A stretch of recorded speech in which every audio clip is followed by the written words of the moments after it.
Welcome to Upstream. I'm Shane Morris. It's summer, and that means movies and TV shows. Many of them the sort where you want to break out the popcorn and shift your brain into low gear. This year, we've got a new Jurassic Park sequel, a new Top Gun, a new season of Stranger Things, and Obi-Wan Kenobi, among others. Some of these are inevitably going to be silly and forgettable fare. Some may be worth watching, but all of them will almost certainly be watched, likely by millions of people. And it raises a question that's worth answering. Why do we love this type of entertainment so much? What keeps us coming back to the cinema and the Netflix login page again and again? Why is it that we can't get enough of stories? Well, a colleague and I had a conversation recently in which we tried to answer that question, among others. And I knew right away that we needed to continue that conversation and to record it. And that's what I want to do on today's episode. Kasey Leander is one of the writers here at the Colson Center. He graduated from Taylor University, and he has also studied theology at Oxford. He spent years speaking on apologetics at universities like MIT, Harvard, Brown, Yale, and others, and he briefly interned in the U.S. Senate. His real passion is applying the answers of Jesus to modern life. Kasey Leander, welcome to Upstream. It's great to have you, brother. Thanks, Shane. Great to be here. Great to continue our conversation from the Wilberforce weekend. That was fun. It was fun, and it was prompted by something that our friend Dr. Glenn Sunshine said in the Friday intensive, and we'll get to that in a moment. But we, as I mentioned a second ago, we've got a lot of movies coming out, a lot of TV shows right now. I can't remember a summer that was so packed with popcorn flicks. You know, just the sheer amount of hours that you can veg in front of a screen right now and watch stuff that I wouldn't exactly call highbrow cinema. You know, as much as I enjoy some of it. It's not unprecedented, but it certainly stands out. If you were to go to the theater, and this is a question I kind of thought of as we were gearing up for this conversation, if you were to go to a movie theater right now, a cinema, and talk to the people in line at the box office and ask them why they're there, what do you think they'd tell you? That is a good question, especially because 2020 just completely upended our experience of entertainment. Like the amount of stuff that's produced that you could just stream from the comfort of your home really does make that theater question a live one. I feel like they might not be able to articulate this, but even on our team, there's a quote thrown around a lot about the movie theater sort of being our church, being like America's church. And maybe, Shane, you know exactly who said that because it's escaping me right now. But it is almost a church or community-driven kind of experience almost before it's about the specific content of the movies. Maybe it's tied for that, would be my guess, is like it's a fun thing to do with friends in a world where things you do in person with friends feels like a diminishing aspect of culture. Like we need to go out more in essence. And now in this country, at least we can. And I wonder if that plays a big part of it.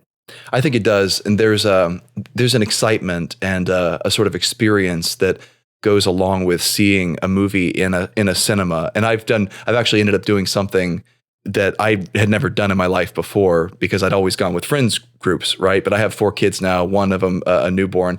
And everyone in my house goes to bed really early, but I'm a night owl. So, you know, a few times now, I have checked what is showing at the local place, and I've just driven out there and, you know, had myself a movie. And I just sit there. How was that, Shane? How'd you do? You know, it wasn't as awkward as you'd think. I sit there, and it's usually kind of a late showing, so it's not packed exactly. And I'm usually not on opening weekend, but it's been very enjoyable, you know, just sort of sitting there and thinking about it myself. And I think the first one I did was No Way Home, Spider-Man, right? And then the second one was The Northman, which was much more of a highbrow sort of like art house, not quite an art house film, but it was action packed, but it was very, historically and mythologically informed. And that was cool. But there's an experience. And I realized watching Dune back, well, gosh, what has that been? That's almost a year ago, where I watched it in the theaters with a friend. I didn't go alone and, you know, pathetically on that one. And then I came home and I watched it like a day later with my wife on streaming because apparently it was available at the same time streaming. Right. And I realized how much less impressive it was on our home TV than it was in the movie theater.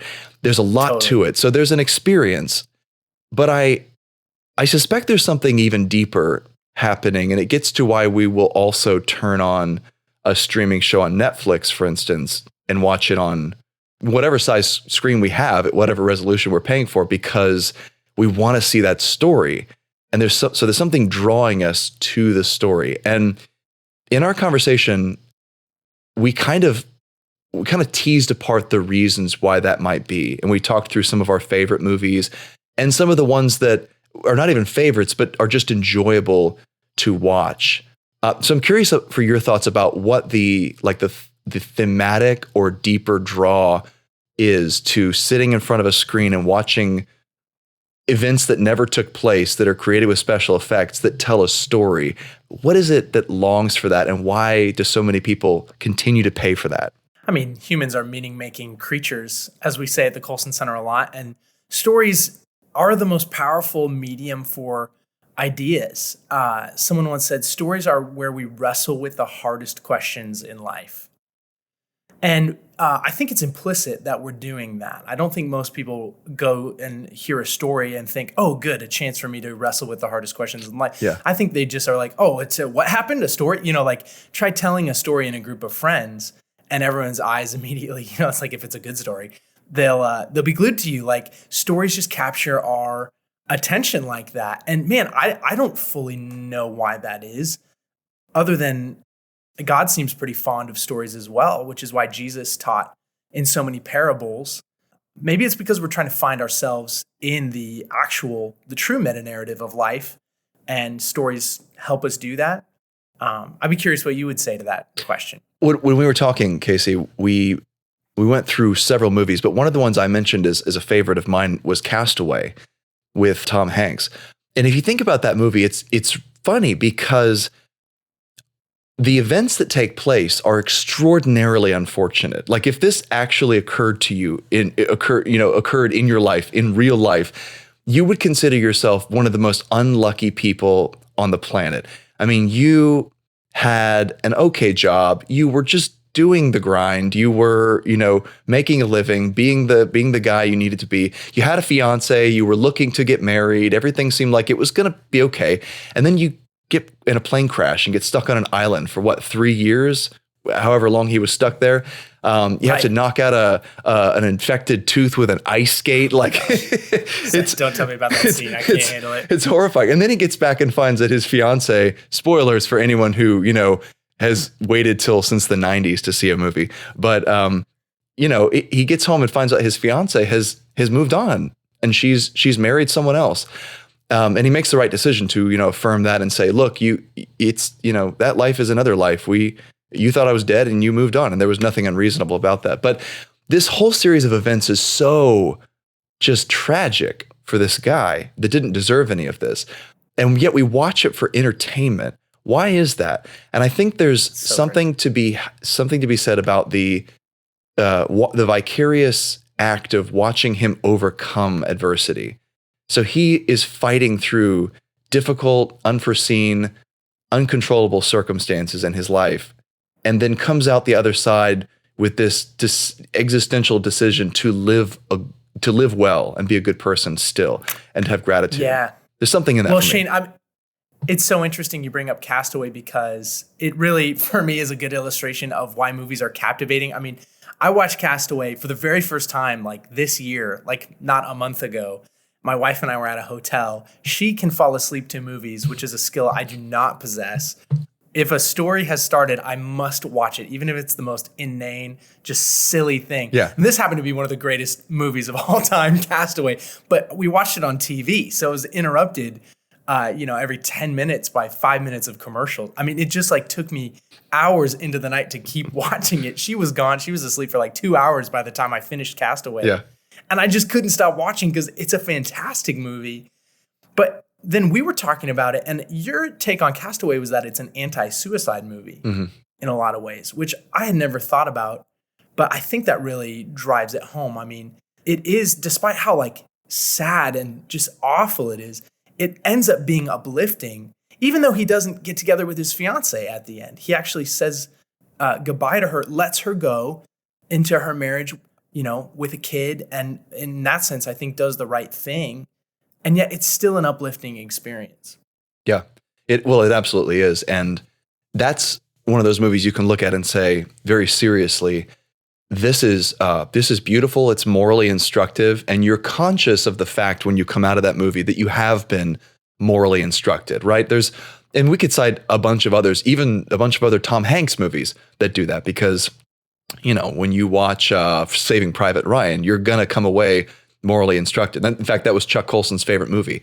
And same thing. It's harrowing. There's nothing frivolous or fun or silly about it. It's extremely horrific, and it actually chronicles events that are closely aligned with history, real things that happened, if not always real people.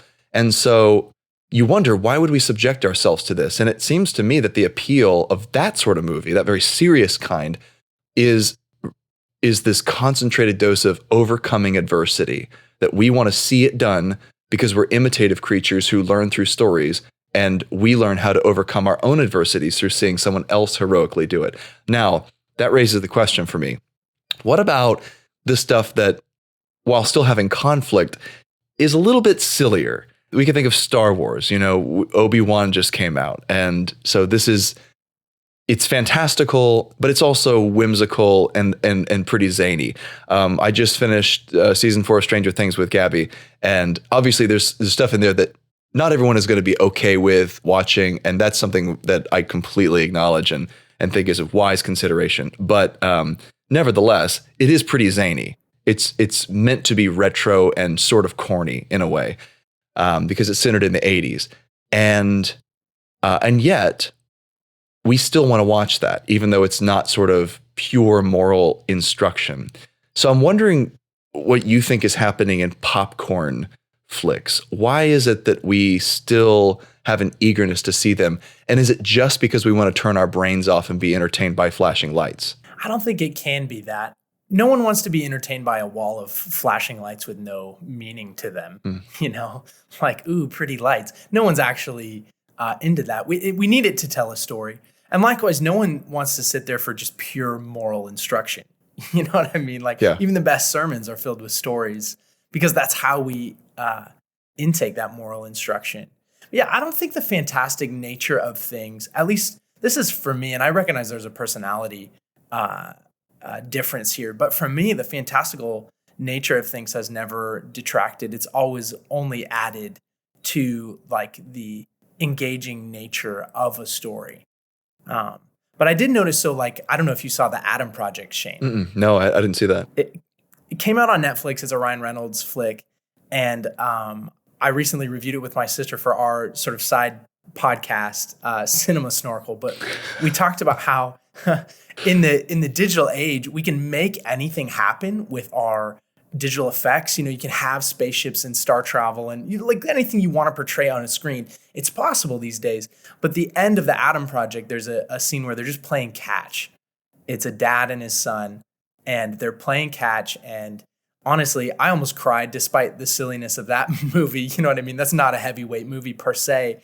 But, we are there for those relatable human experiences. It's the same reason why people watch Survivor, which my wife and I are just knee deep in Survivor right now as well. It's there's something about watching, I think it's exactly what you said, just watching people deal with the questions of life that shows, even when they do it poorly, even if they're like a space wizard, that actually gives us something engaging to take away and apply to our own set of circumstances. Well, the ultimate example of that silly and sort of fantastical element is the enormous crop of 40,000 superhero movies that have come out in the last couple of decades. We've got Warner Brothers and them doing something or trying repeatedly and sort of failing to do something with the DC universe. And then we've got Disney doing all their huge Marvel Cinematic Universe, which is in phase 15 or something at this point. I don't know. And I was never a comic book guy. So my exposure to an interest in superhero fare was sort of limited, but I still have enjoyed a number of them. But with those, you've got stuff that's just so zany and fantastical and so out there that it is really tempting to look at it and say, this is just flashing lights on a wall. This is just mental stimulation. This is just, I want to watch the Incredible Hulk smash some robots or aliens or something like that. And I think there is an element of that. But, we had this, at the Wilberforce weekend, we had this Friday intensive, and Dr. Glenn Sunshine, our colleague, was one of the speakers there. And he pointed out something that he said before that I thought was a really fascinating observation. He talked about the movie Thor, which came out a number of years ago. It was the first, of the, is it Chris or Liam? Which one's the older one? Is it Chris Hemsworth? I think this one was Chris. Okay. So Chris Hemsworth is the older brother, and he's in this. He plays Thor. And, it's kind of this story about the you got these Greek gods who are really just aliens in the Marvel universe.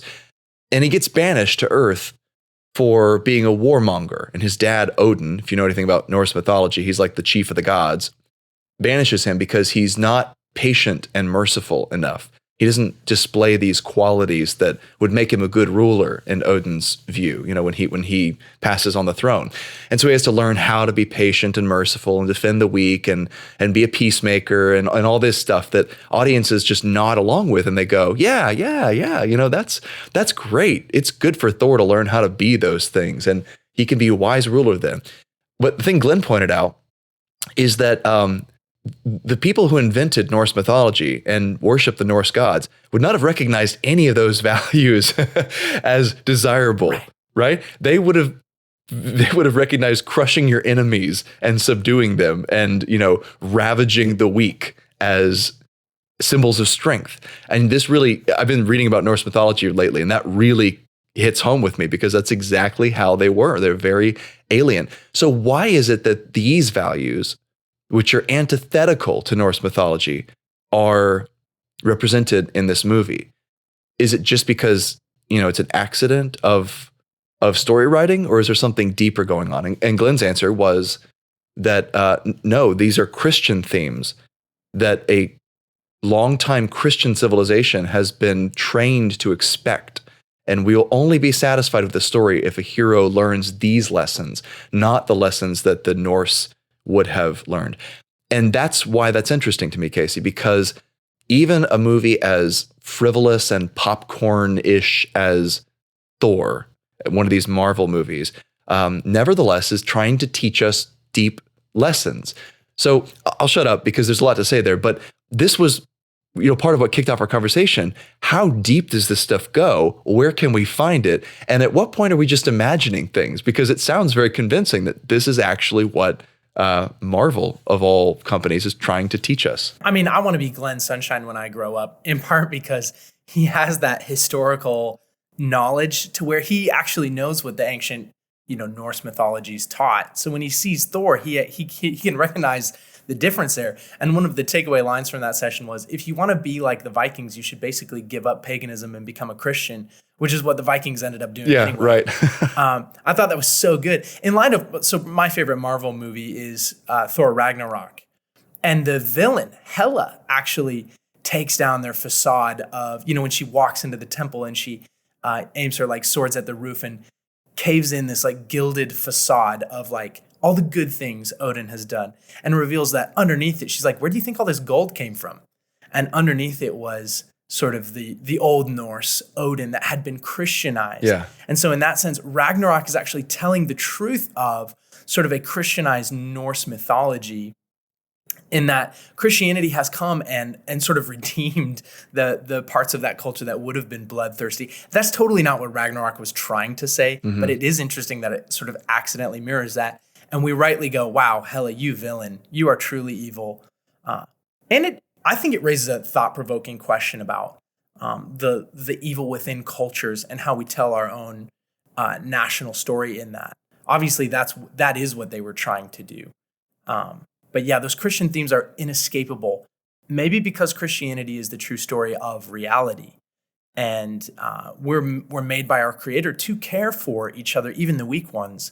But we need a good reason to do that. And Christian morality cuts against the grain of fallen human nature and gives us a reason to care for the weak, mostly because Jesus became weak for our sake, and he served us, the weakest of the weak.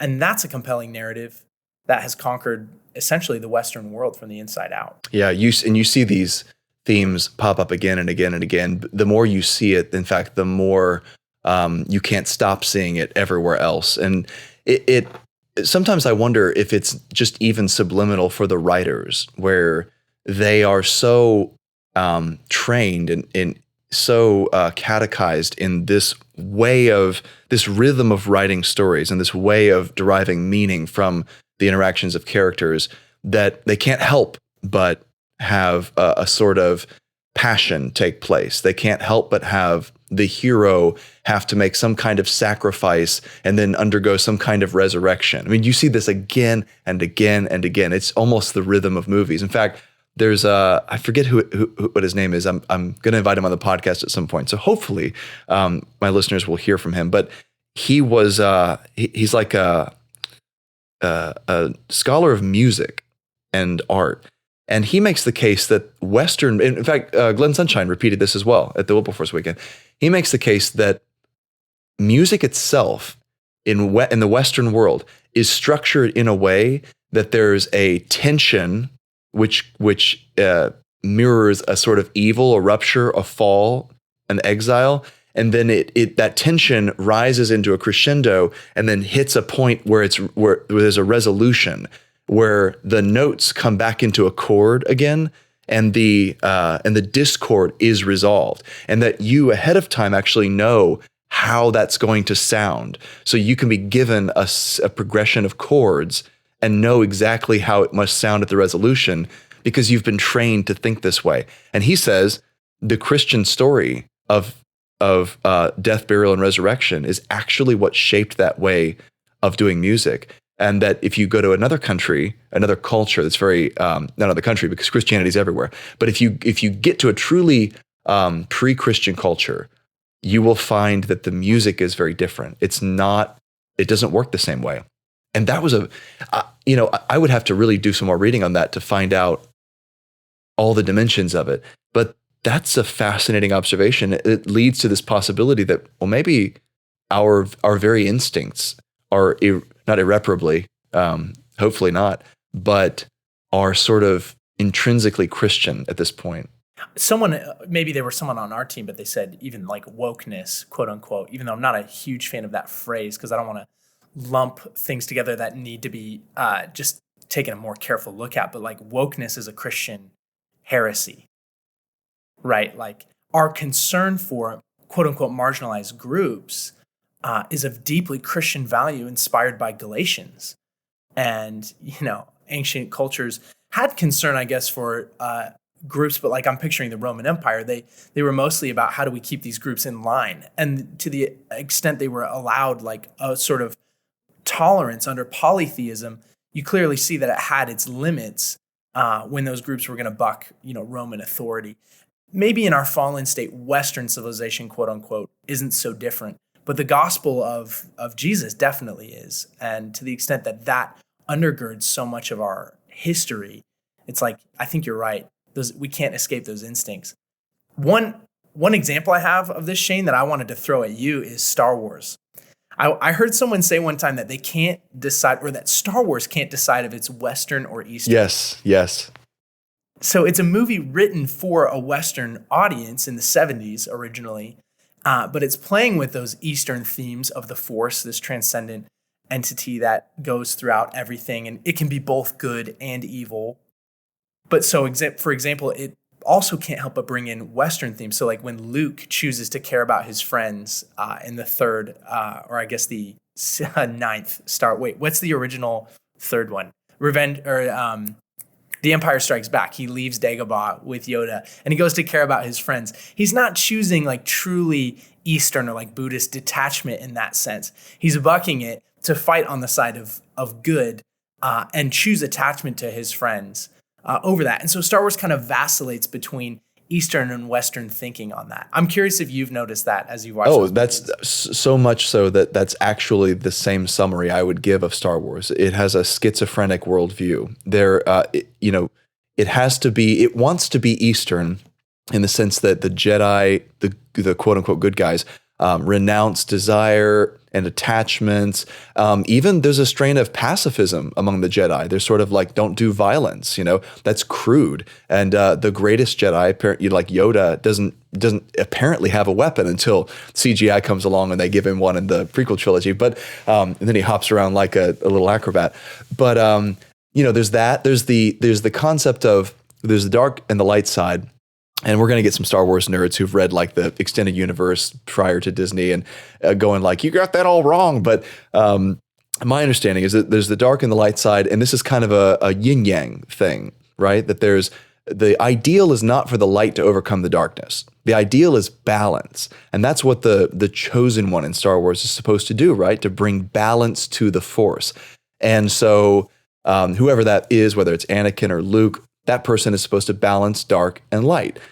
But what happens in the end? Well, the darkness is unambiguously defeated. The light wins. Luke actually, beats his father, and then he they together beat the Emperor. And that's sort of they're done with that. And nothing after that happens matters for our consideration because the Disney Wars is terrible. But that's, in order to have a satisfying ending, Star Wars needed to give up that idea, that Eastern idea of balance, and that Eastern idea of detachment, like Buddhist getting rid of desire, and actually root for light overcoming darkness and attachment and love overcoming detachment, to the point that in the my understanding of some of the reading that I did as a teenager of the original extended universe, right, all the novels and stuff that they wrote to go along with it, is that Luke founds a Jedi Order afterwards that actually changes the rules and allows you to get married and allows you to have attachments and things like this, because he recognized that those bad rules are what led Anakin to the dark side. So, it's interesting because there's a confluence and they're contradictory in many ways. Yeah, I think that is interesting. Now, and what I don't know, Shane, is how seriously Star Wars takes their like comprehensive worldview, especially now that we're in like multiple companies owning and directing. Oh, it's a hot mess. Yeah. Now into the TV shows. I think it might be just that as Westerners, Eastern sort of religion is a really convenient way of introducing the metaphysical into our stories in a way that doesn't really demand anything from us. A little bit like, sort of in the same way that wealthy Westerners appropriate like yoga, right? And we're like, this will help me achieve my dreams, of wealth and health and flexibility.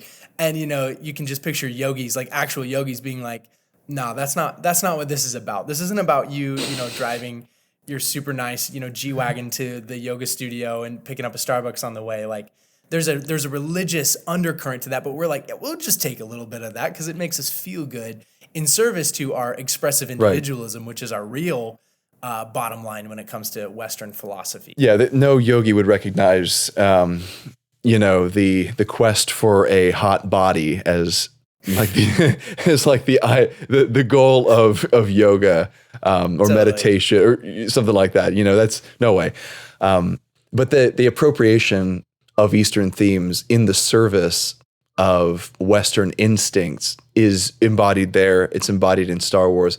In many of our stories, it's embodied where they'll take the culture as sort of trappings, and then the heart of it will be thoroughly Western and Christian, because they know that's what's going to satisfy audiences. This is sort of the story side of the discussion that, and I've referred to him countless times because his book was so good and so helpful for me. But Tom Holland, not Spider-Man, the English popular historian, and good distinction. And his book. In fact, I think for a while he had on Twitter, Tom Holland, not Spider-Man in parentheses. But I was about to say that's a thick book, and I'd be really impressed if the British 20-something-year-old had written it. So he's been very busy. But Tom Holland, makes this continual point to the degree that he begins to sort of mock Western people.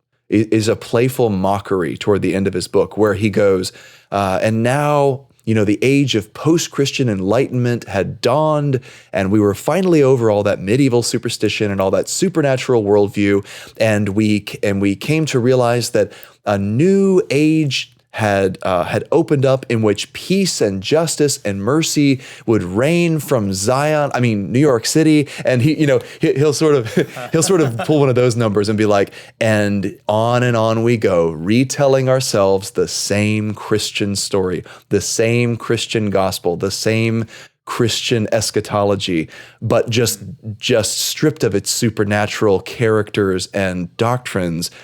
The contours remain there because that's what satisfies us. And he opens the question at the end of the book, after talking about like the Me Too movement. Can we actually, as Westerners, ever move on from the Christian story? And what does it mean to have a Christian story that's stripped of the supernatural content? That's a question I think we should at least take a stab at here, about Christianity stripped of Christ. Because in many ways, the stories that we're talking about, the movies, exhibit something along those lines.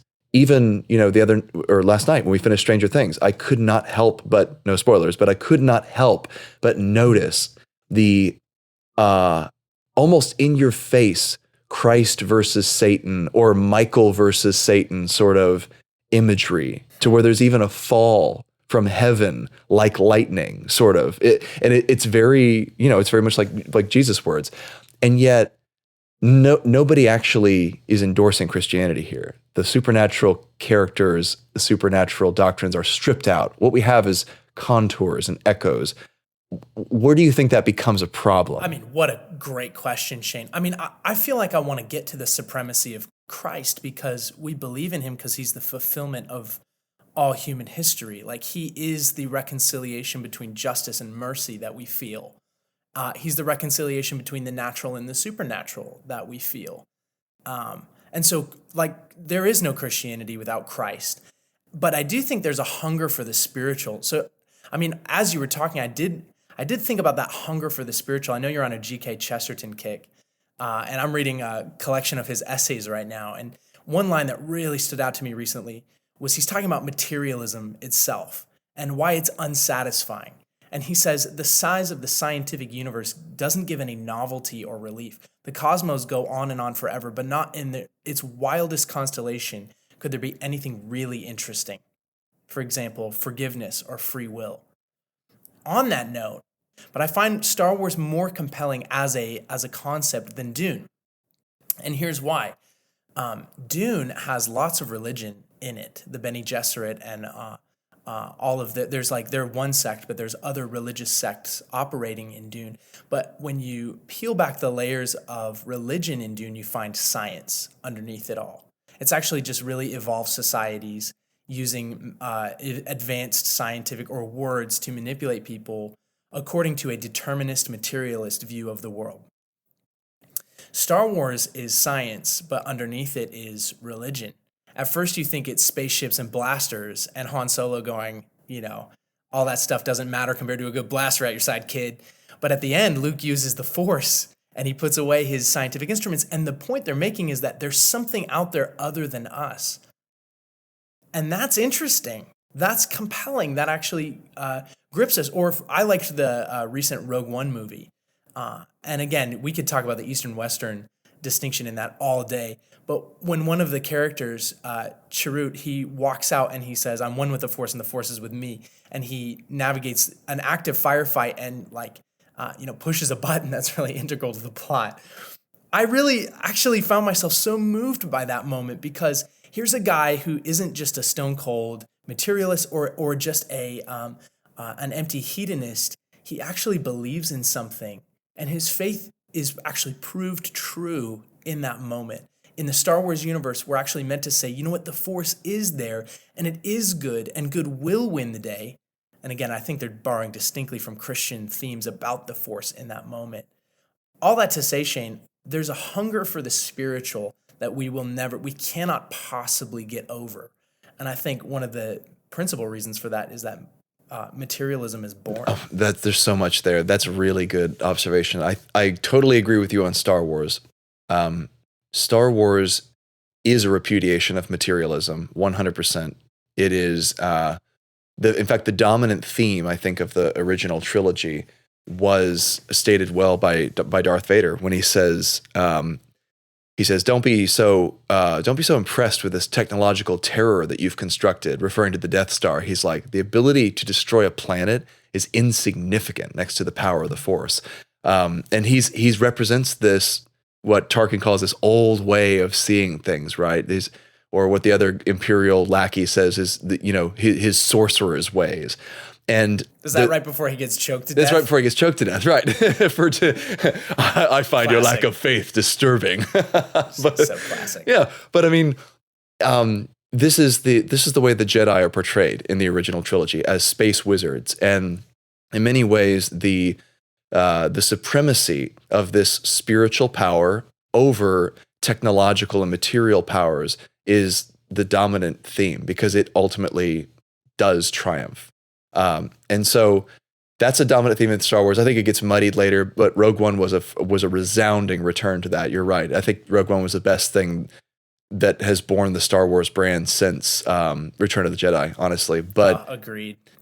But yeah, when you compare that with something like Dune, so I'm not deep in the Dune verse yet. Like I've only read the first book. And I still have, so I know some spoilers from the later stuff about, Leto 2, the God Emperor, and stuff like that. But I think I would summarize Dune as not necessarily materialist, but as a post-technological society that's realized the power of the human mind is actually it's a spiritual power.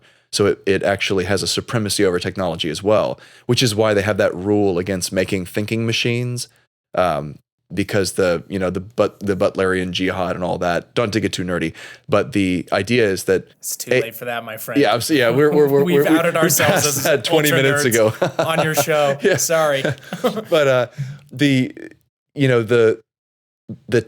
inimical nature of this. There's a zero-sum conflict between technology and human excellence, the human mind. And all these sorcerers in Dune are really just people who have mastered the mental world to a degree that makes them seem magical. So I guess you could read that as materialist, but I kind of read it as sort of a secular spirituality, if you will. Yeah. But there's a lot there, but it's, I guess the overall point we're gesturing toward is that we do hunger for something that is supernatural, that is numinous, that is spiritual, and that transcends the mere physical, because, as you said, it's 100% true that a materialistic universe would be profoundly boring. And that's where I think a lot of these things rise above, for instance, an H.G. Wells, or so one of the other great materialist writers who, there's adventure, but it ultimately kind of falls flat. The meaning is lacking there.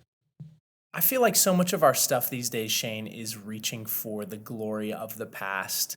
I don't know if you feel that about our movies, but it does feel like, just when we're speaking of boring, and I'm not saying movies are boring. I obviously love movies. I also don't want to be a curmudgeon, before I have to be. I'll save that stage for when I'm a lot older. But I do feel curmudgeonly sometimes when I see all the sequels. I was going to ask you on this podcast. I know you're the interviewer, but what do you think of that? Do you think we're just reaching for new material? Because I wonder if some of our, like John Stone Street, our boss, likes to say that we are, for example, a sexually exhausted culture. Like all the free love that started in the 60s has actually just left us more than anything just bored. And we're seeing that in almost some of the articles we've posted recently, like Christine Emba's book, where people are sort of rejecting unlimited sex. They're actually looking for boundaries around sex, and they're looking for a grounding of those things. I wonder if the same could be said of our stories. Like, we can do anything, but we're actually starving for real meaning. And some of our sequels and our newer stuff betrays that fact. What do you make of that? That's a really good question, and it's one I've thought about at some length and read a number of really good articles about it. I know that, I could sit here and name people who've written about it, but I think the basic observation is correct, that we are in a state of exhaustion where new stories are very rare, or at least much less common than they used to be. And we have this endless succession of sequels and derivative stuff. And even the stuff that is sort of new, I've mentioned Stranger Things a couple of times. I think the writing is really original and good. It is in some sense an homage to older stuff, but the whole thing is packaged as a giant bucket of nostalgia. It's meant to make you look back to a time when things were, I don't know, more. What is the characterization of the 80s? More sincere in a way. There's a small town idealization going on. There's remember your childhood when you could take pleasure in simple things. And then they give you this long train of simple things. And I think in some ways the answer is as simple as we're overstimulated and overexposed because our technology has made that possible. But on a deeper level, the diagnosis is going to be more complex and even more sort of philosophical. Like, what is it that has dried up the well of originality? Right. Why are there so few George Lucases these days? Why are there so few, masters of originality? Why is there not they kind of pay homage to Back to the Future? Well, there hasn't been a Back to the Future, really.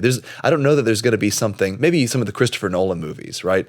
But when you look back, in the 2050s, are we really going to look back on some of our Marvel movies and say, oh yeah, that's a big classic? I still am really not convinced that Endgame or Infinity War is going to stand the test of time the way that some of these older movies did.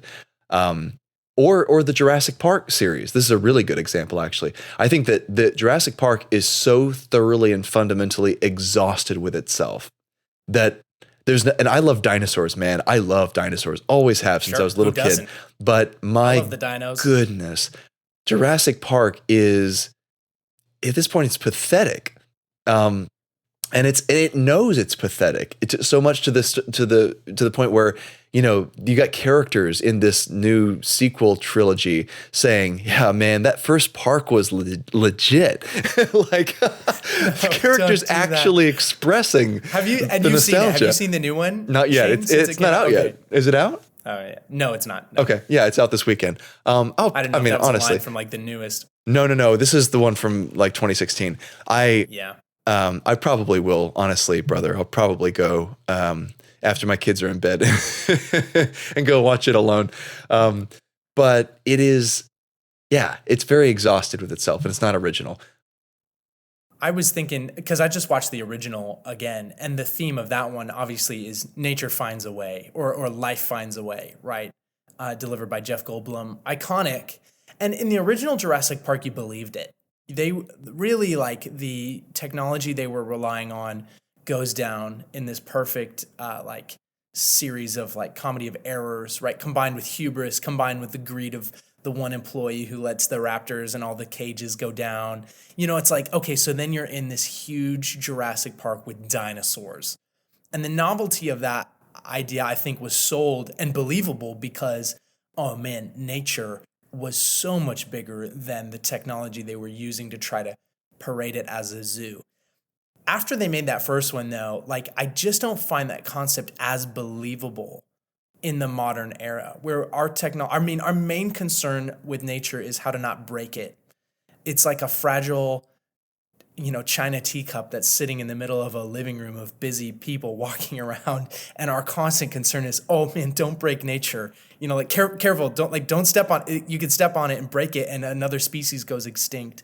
And so the later Jurassic Park movies, to me, seem like they're elevating, don't enrage, don't cage, don't provoke nature. But they're also about like people taking these dinos and making them into like attack helicopter dinosaur, for the military. It's like, it's way less about nature actually being able to overwhelm our capacities and more about man's misuse of nature.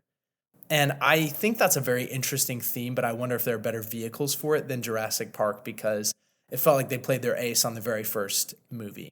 I heard someone say this past week that the original Jurassic Park properties, based on Michael Crichton's novels, were essentially a parable about genetic engineering in agriculture. And the new Jurassic Park movies are essentially a parable about climate change. And that lines up with what you're saying there. I think there's a lot more to it, because the first one is a masterpiece of like both the book and the movie, although they're quite different. is a masterpiece of a commentary on like scientific hubris, corporate greed, and like you said, the unpredictability of nature, and how at the moment when we think we've mastered nature, it actually masters us, and how we need to be cautious of our motives because of that. And that's powerful.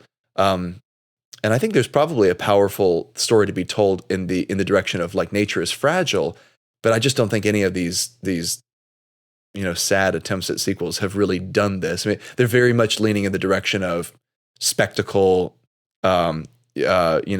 goofy Chris Pratt humor here and there, plus, I mean, just so much CGI that you're sick of it. And it doesn't stand up, and I don't think it will stand up in the final analysis when we look back. That's not to say that I think nothing good is coming out these days. I had Paul Assay on, and we talked about Disney movies and Pixar movies in particular, and animation is another thing I've greatly enjoyed, both with my kids and without, frankly. And a lot of the animated movies are deeply questionable. Some of them I would call subversive from a worldview standpoint. They will train your instincts wrong. They'll deform your moral instincts. But others, I think, are massively effective, well done, and deeply moving. And from an artistic and a storytelling standpoint. And they do this precisely because they're telling the truth about us as human beings. So I don't think that we're in a desert of no stories. I just think that we're awash with so much disposable stuff that we no longer. It's very difficult to find the good stuff, the nuggets of goodness in the midst of it. Yeah, Shane, I was wondering, like, this is something I'm chewing on a lot, and I don't have a great answer, but the economics of filmmaking right now are totally in flux.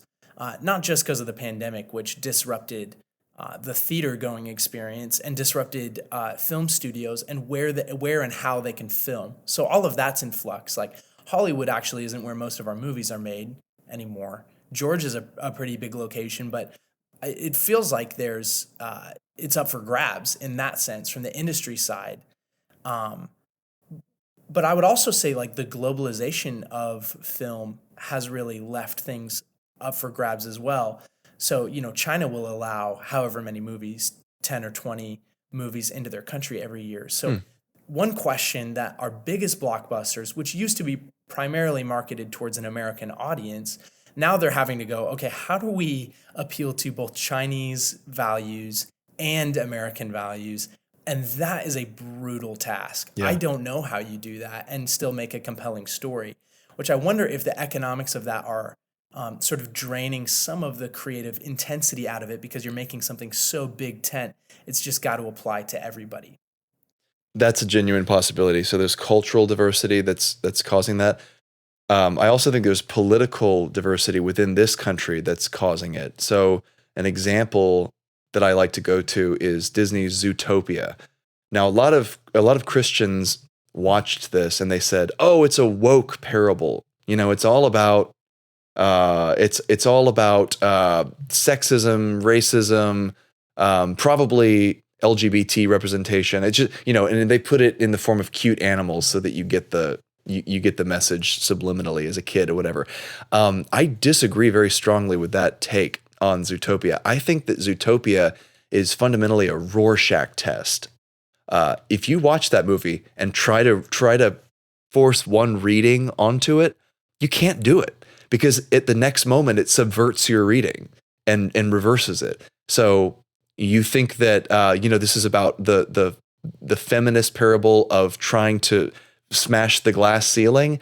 Well, it turns out that the main person with prejudice in the story is the female lead, right? And then you think it's about racism and about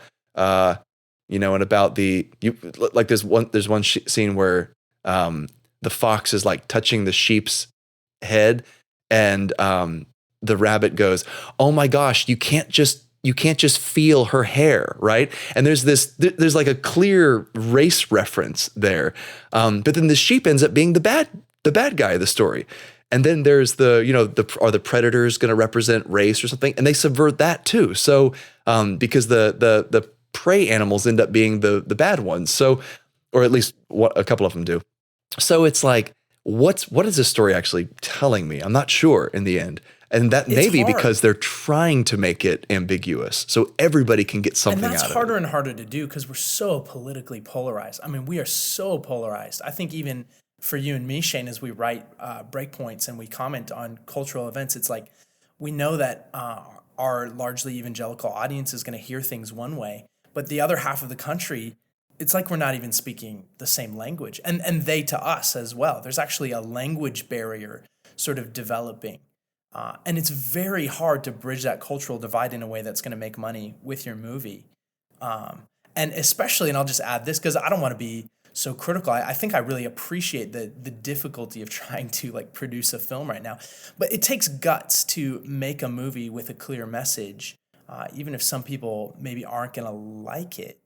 And I don't know if we just live in an era that just doesn't have that kind of like spirit to it, where people are like going to say something and stick to their convictions. Or maybe I'm just not experiencing the things that are going to challenge me as much because the internet also has lots of corners where you can go find content that appeals to you. But yeah, I do think the economics make it such that movie going has changed culturally. And it's left me wondering the same thing as you, which is like, it feels like we're missing something here.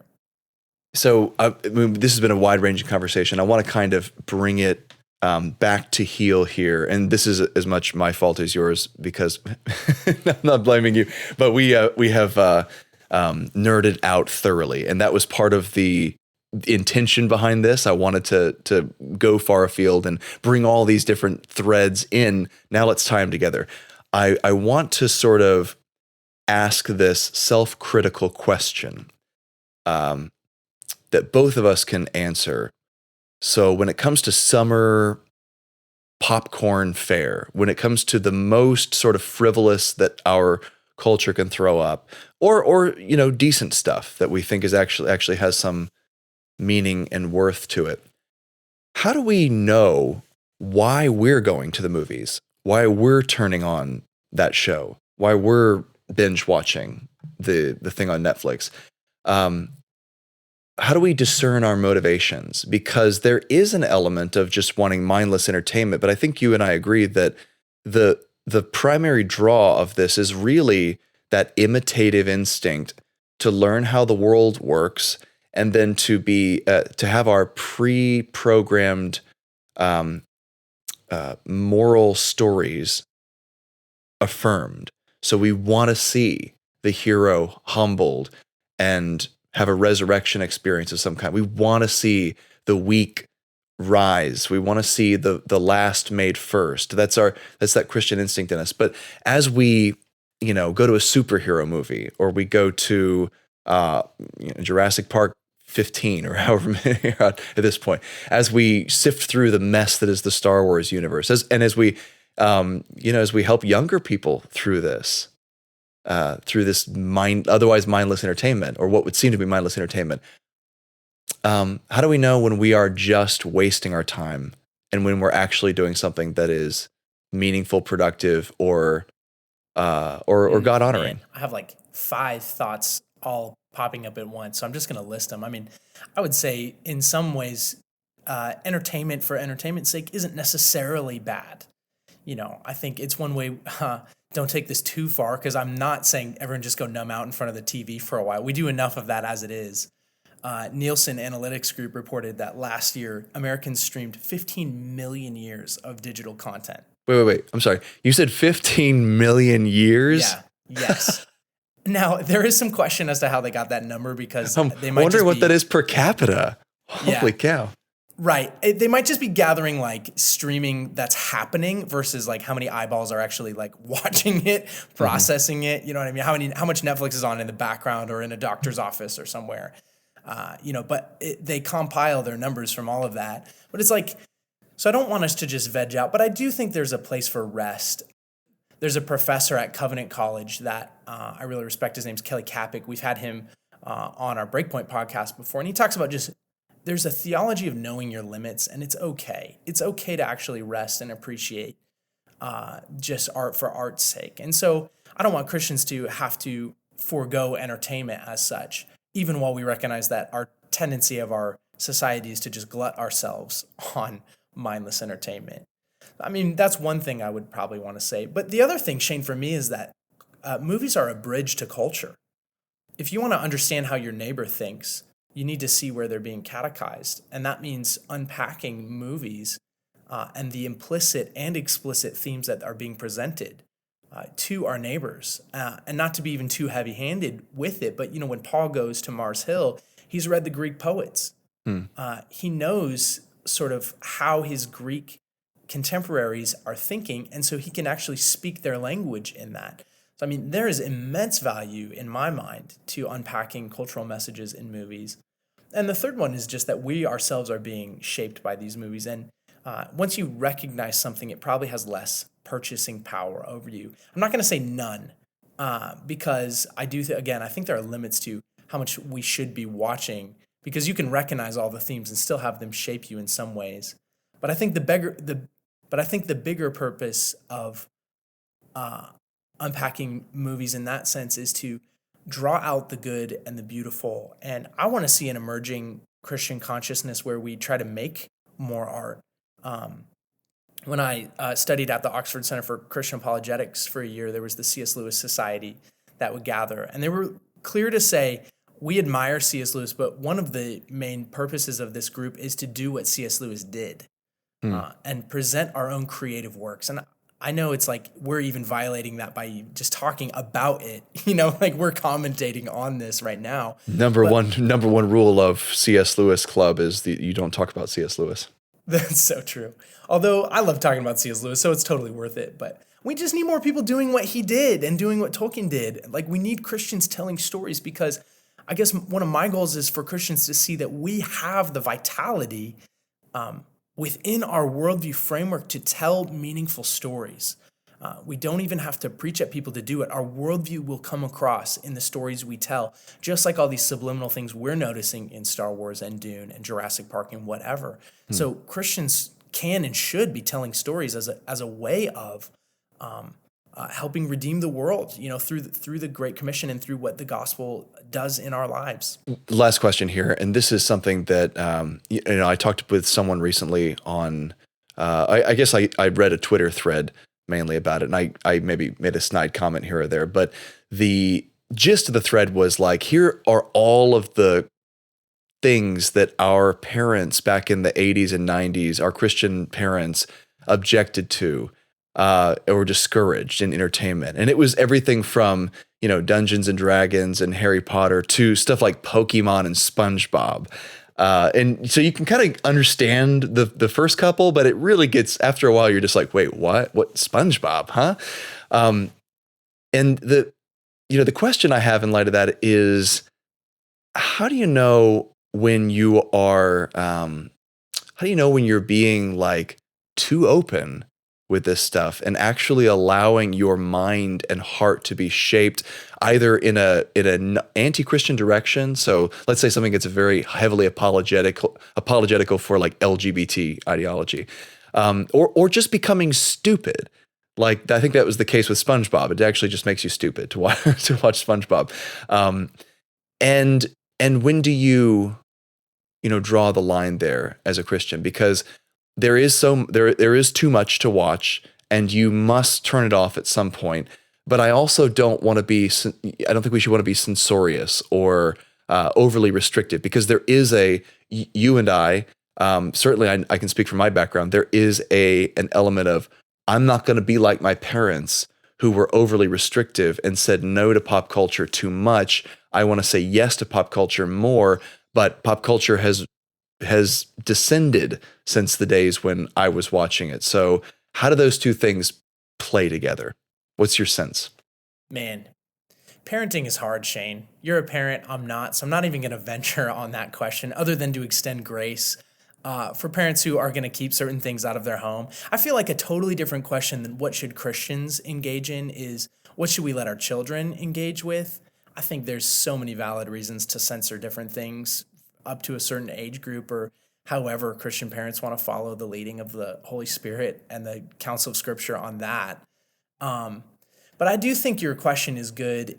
There's that old adage about how do you recognize counterfeit money?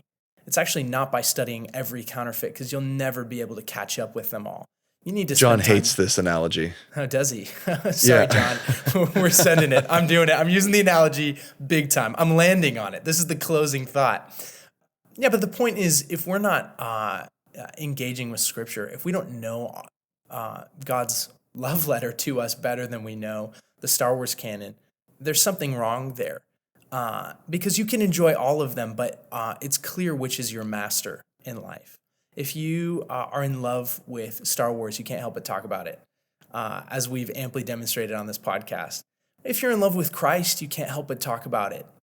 And I think our loves will be demonstrated in what we're eager to talk about, what comes out in the themes of our lives. And there is genuine self-reflection to be done there, because, I think that's just part of living in a fallen world. And I want to see Christians do both better. And I don't think they're mutually exclusive. I think the more you love the Lord and draw close to his heart, the more wisdom and discernment he'll give you when it comes to culture and movies. And actually, I think the more joy you'll experience at just like the simple joys of cinema, that as you experience them, like a good story well told. And I think that's just a side effect of drawing close to the creator of everything, is that life kind of takes on a lot more joy than it would if you were leaning on entertainment for like your existential meaning. Well, big agree, as the kids these days say. My guest today has been Kasey Leander, one of my colleagues and fellow writers here at the Colson Center. Kasey, thanks for joining me to continue this conversation. I know that we touched on a lot of stuff and explored a lot of titles, and it was pretty random, but this was a fun discussion at Will Before Us. I think it's a fruitful discussion to have long term, and I think that you've got some good thoughts on it. So I appreciate you joining me here on Upstream. Thank you. Anytime, man. Thanks for having me.